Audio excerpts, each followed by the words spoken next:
Hey crafty people, thanks for being here for my very first design team project for Miss Inks. I'm excited. So I decided to use a couple of stamp sets. I use this Everyday Sentiment stamp set and I use a few here. The Woot, and I use the Hooray from that, and then I use this cute little guy here from the Bubbles stamp set. It has a coordinating die, but I didn't use that. So first I stamp my images on some white Nina cardstock, and also I stamp these with some pigment ink, and then I'll heat emboss them to seal with to get a good seal. So here I'm just coloring my image, and I'm not the best colorist, but I enjoy it. So I just used a couple of different Copic markers to color this guy. I thought he was adorable. And I'm so excited to be a part of this team. I love challenging myself, and I think this will be the perfect way for me to step out of my comfort zone and do some different things. So I enjoy coloring. And so I just started with my lightest, and then I went to my darkest, and then I came back and blended it together.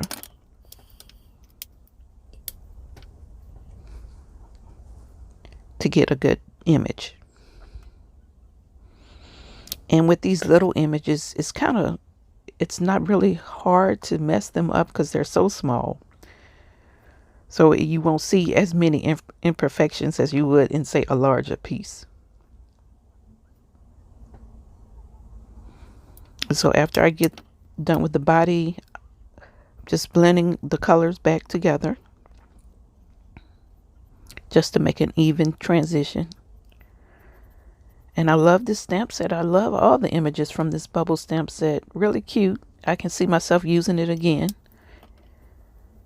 And here now I wanted to do the body. So, when you color white, you do want to actually give it some dimension. So you use some of the gray markers, and that's what I did here. I used a warm gray and a cool gray and kind of mixed them together to get a good picture. And so here it is. It came out cute, so I decided to go ahead and fussy cut it since it was only one image. So here I wanted to use the Starry Night stencil, and I love the stencils. She has a bunch of stencils, different ones you can choose from. So I decided to stencil on vellum, and here I'm just using some low-tech tape to tape the stencil on top of the vellum so it won't move while I work. And see, I'm using this autumn leaves, this Dazzle dust, and I decided to mix it with some paste. And what I love about these Dazzle dust is they have so many color changing properties. It can look like one color and you change it into the light, and then it can look like another color. So here I'm just spreading the paste over the stencil, and here's the reveal very carefully. And this was kind of cool how they gave some different colors there. So here I have a piece of white cardstock, and I want to use another technique for the Dazzle dust. So I'm just putting this white cardstock onto some double-sided adhesive sheet, just burnishing that to make sure it's on there really good. And I'm going to use this autumn leaves, and I'm actually going to color the other side of the adhesive. So I'm releasing the back of the other side, and see, you can see the sticky side up. So I just have my coffee filter, and I'm going to use this Dazzle dust and color this entire sheet. You can see all the different colors just from the light hitting it. And then I take the release sheet, and I just use my bone folder to try to burnish that glitter into the sheet.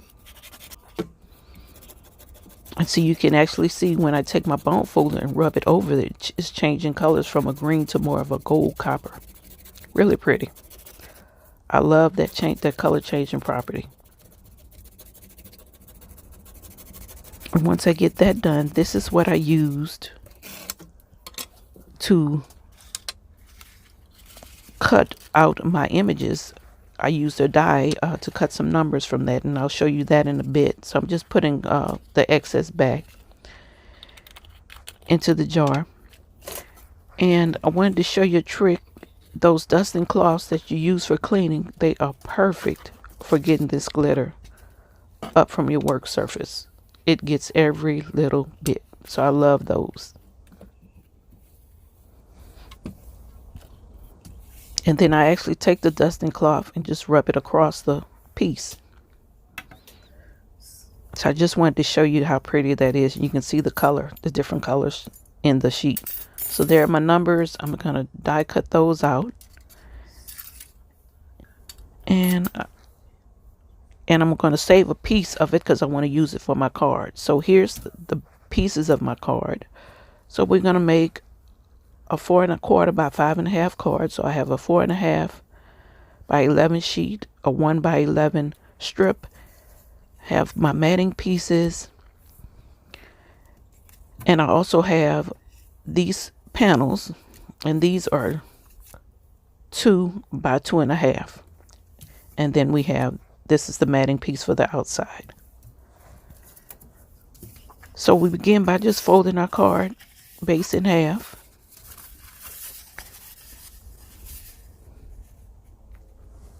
We want to get that and burnish it really good.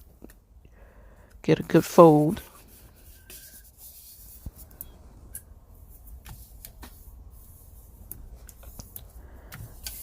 And then once I do that, I attach my mat. And this mat is 4 by 5 1/4.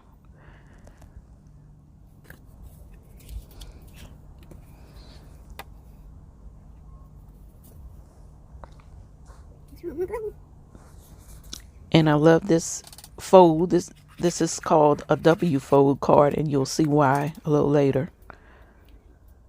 But I adhere that to my card base.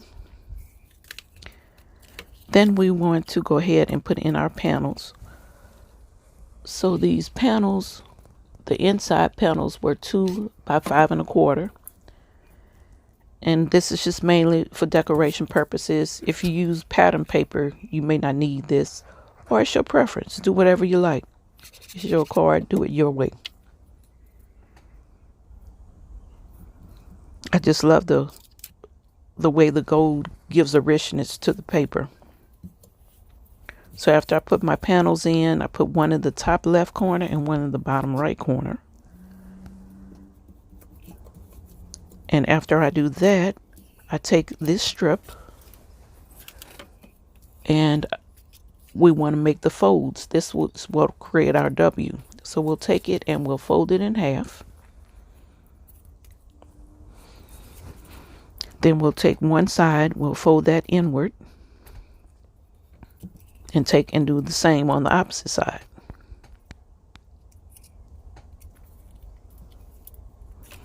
And then we'll just fold those back and forth, mountain valley. And this is what makes our strip for our panels. That'll create the W.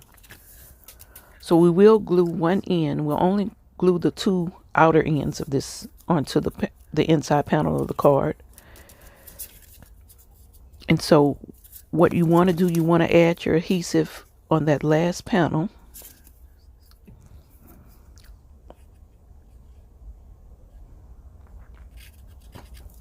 And then you want to place it, and you can, I tend to put mine not quite to the edge, but leave a little bit of a gap there. And that'll just help it to pop when it folds.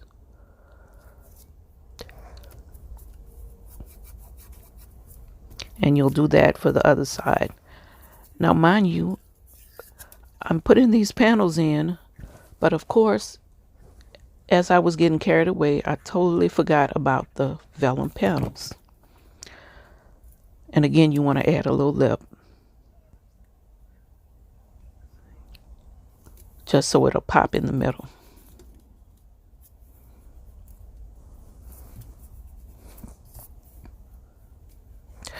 So after I got that just perfectly neat. I realized I hadn't put my vellum panels, so I lift it up a little bit.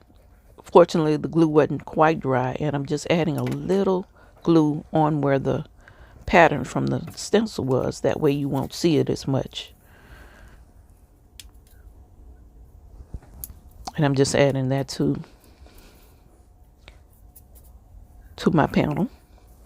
And those inside panels were cut 1 by 3/4, 1 3/4 by 5. I'm just adding a little more glue here and putting that back in place. Now you could have very well used double-sided tape, your ATG runner, or whatever you prefer, but I prefer using some wet glue. As you just saw, it helps you when you make a mistake. You can move it a little bit. You have a little wiggle room. And that's what I like about wet glues. So I'm placing the other panel, and again, I'm just adding little dabs of glue where the pattern is on the stencil. So that way when you add it, you won't see it through the vellum. Now after I do that, I'm ready to add my panels, and you'll add them right across where you have them, where you have the strip. So I have my die cuts, and I cut out 2023 because that's what year we're in. Excited to see it, excited for new things. And so we'll just add a little glue in the middle of each panel and add it right to that strip. Holding it a little bit because this paper is foiled, so we want to make sure we got a good hold. And I wanted you to see the color changing properties of these. Isn't that beautiful? So I'm just adding glue and making sure these are centered as best I can in the middle of each panel. Holding it a little bit just to get a good hold. And I use my clear acrylic block just to hold it in place while it dries. So now I'm decorating the front of the card. And this front vellum mat is 3 1/4 by 4 1/4. And again, I'm doing the same technique, just adding little dabs of glue where the pattern is. Then here's a piece of that beautiful paper that I covered with the Dazzle dust. I couldn't let it go to waste, so I decided to add it to the front of my card as well. And here's the little guy, the little fox, all colored. And I'll add him, and I'm adding the words. I had cut out several words, but I decided just to use 3 to keep with the rule of 3. And there it is. And you can see the sparkle, see the difference texture in the strip, and it's no fallout, no glitter, absolutely whatsoever. And here's the inside, 2023. And it says, "Whoop, whoop, hooray, happy 2023. And that's my card. Thank you for watching, and I'll see you for my next project. Be safe, stay crafty. Bye.